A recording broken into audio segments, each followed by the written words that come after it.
Fantastic. Bryce, welcome to the podcast, my friend. How are we doing? Right, excited to be here, Gavin. Dude, thanks for coming on. So you are from Zamo, and we actually had a call, I think it was like last week actually, where we just talked about what the software is that you're implementing for email marketing, and I found it super useful and kind of why I wanted to bring you on. So can you just run us through exactly what this software is and how it's actually going to change a lot for direct to consumer email marketing strategies? Of course, yeah, and I'm coming from the perspective, maybe I'm not in the weeds of creating email campaigns every day, but I work with people every day that do. So hope we can have some insights there. But Zamo is basically an email design tool, drag and drop, that instead of just getting images and texts and links inside of an email, you can drag and drop fully fledged applications that the consumer can interact with in the email. So there's a number of use cases, but we've focused on D2C brands. And our number one flagship product right now is really just the ability to shop inside the email, market products, have upsells, and use that in a number of use cases like abandoned carts or welcome emails or product releases, things like that.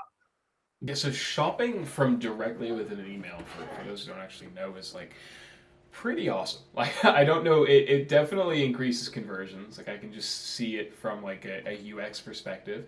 So you're able to open up an email, never leave the email, buy things from within the email. Is that correct?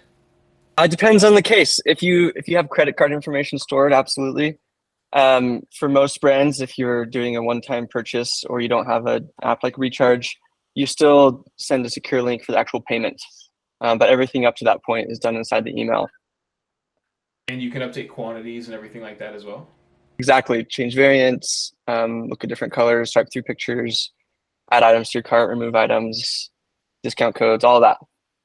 What kind of conversion rates are you guys seeing? So obviously, like if we were to split test this from a, traditional abandoned cart email versus one of your guys' ones, where are the conversion rates dipping? What metrics are dipping and what are increasing? Absolutely. It's a great question because there is a trade-off there. Um, we see actually this would be intuitive, but it scares some people sometimes, is that our click rates decrease significantly. And that's almost our pitch to the world is, hey, click rates don't need to be a metric. Like Hmm. let's get rid of click rates as something you really look at, and let's have calls to action be done inside the email itself, and actually focus on conversion rate. So we see about like a 20% decrease in click rates. We actually did our first fully fledged, like large scale split test case study that finished just this last week. So I have permission from a brand called Gosney to share that. They saw a 68% increase in the split test in conversions. And that was just on an abandoned cart use case. Mm. So 68 more orders placed. And when we look at the revenue side of that, the attributed revenue was 27% higher. So I guess a lot of those extra conversions are maybe lower ticket items as you'd expect, um, on kind of the UX affecting those decisions. Does average order value increase as well? I feel like it might. That's what we hope, Gavin. Again, I want to look into more data, and as we run some more studies, we have about 20 brands using us right now, and some of those are running studies with us. Not enough to say anything on average order value yet, Right. but we do. I track every time someone clicks a button in those emails, and we see a significant number of people add things to their cart from the email. So that's pretty exciting stuff to see.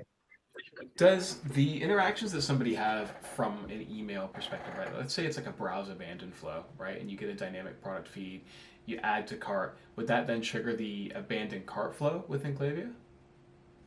Um, yes, I mean that's how it works. We are using an actual different cart. So you again, it depends on your filters in Klaviyo. If you're comfortable sending them an email within the day of being in another flow, that Yeah. that would trigger an extra abandoned cart flow. On the store itself. Yes, it would. Oh, got you. Okay. Yeah. Wow. Yeah. See, that's awesome. And when you say like decreasing click rates, does that affect deliverability from an email marketing perspective at all? Great question. Again, deliverability is a big black box, but I think it does exactly the opposite. What Gmail and Apple Mail and Outlook and these providers want to do is keep people using their product, just like any other provider, and that's how they decide deliverability rates. Want to drive engagement. So If we keep people clicking on buttons in the email and opening the email and spending more time inside of it, that should indicate to those providers that, hey, this is a really engaging email. So again, that's something we'll learn over time. That's a long tail answer for us to watch, but theoretically, and the people I talk to, deliverability should increase because of this, if not stay the same.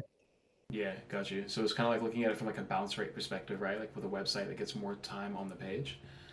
Right. Yeah, interesting. Oh, cool. And so what was the process of you guys developing this whole, uh, yeah. Great question. Well, I met two guys, Danny Jones and Santi Gomez-Paz, at University BYU out in Utah in the US.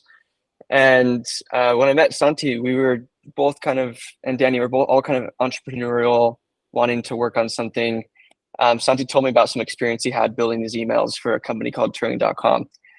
Now they're actually unicorn, really successful. It's basically a marketplace for international developers and US tech companies.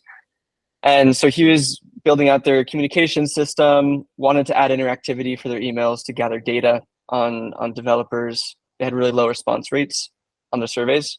Use this technology and saw a 3x increase in their split tests and responses that they were gathering. So super successful. And then he led a team of 6 engineers to implement it in that org. So with that experience, he's telling me about it. We were just thinking, you know what, there's so many more use cases for this than just, general purpose surveys. Unfortunately, there's not a lot of tooling out there for someone to do this no code. They had the resources as a tech unicorn to do something like this in-house. And so we thought about the e-com space, D2C, and how many marketers out there could use this to increase their conversion rates, but don't have the dev resources to build this from scratch. So that was kind of the genesis of our idea there. How are you getting the word out there? I mean, obviously like through this process, but I mean, I stumbled across you guys just through a mutual friend of ours. What are you guys doing as far as like, I mean, referrals will be huge for you guys, obviously, but yeah, what else are y'all doing? Right now, it's a lot of word of mouth. Yeah. Frank, we're still in beta right now. We take on a certain number of customers per week, and but it's not infinitely scalable for the moment. We're a couple months out from having a product that anyone can log into and start using. So because of that, we kind of try to keep it a secret almost. Nice. We're not putting tons of dollars behind marketing spend, but we've seen a really cool influx of tons of people excited just from words of mouth or maybe some press releases. So as soon as we have that product out, we raise some funding and we'll be putting dollars towards getting the word out there from a number of different channels. Yeah. And when are you looking at like a general release? You said like a couple of months or? Yeah, that should be in November. November. Okay. Yeah, exciting. And then it's just anyone can kind of jump on, get access. Exactly. Right. Okay. Cool. Dude, awesome. Fantastic. And so from there, is there like any other expansion that you guys are going to look at, kind of taking the software further afield as far as like what somebody can actually do with your tools? Yeah, great question. So there's a number of ways you can think. Expanding the integrations in D2C is one, and the second side of that is what kind of features can we offer. So right now we're basically a Klaviyo Shopify integrator. So Got you. to work with you, we see like SendLane and others on the ESP side coming up soon, and BigCommerce and WooCommerce in the future on the CMS side. But as far as like functionality, think of any call to action that a D2C marketer wants a user to perform. You're asking for reviews. You're asking for post-purchase surveys. You're asking people to kind of fill out forms and polls if you want to gather zero-party data on people. Those are all different use cases that we want to support inside of Zamo as well, not just shopping. So shopping affects your revenue. We want you to triple your engagement rate on reviews and gather more data on that front and understand your customers better, so that when you're segmenting in the future, you have so much more data to pull from and can have better flows from that perspective. Talk to me how you'd use it from a reviews perspective. I don't fully understand how that would work.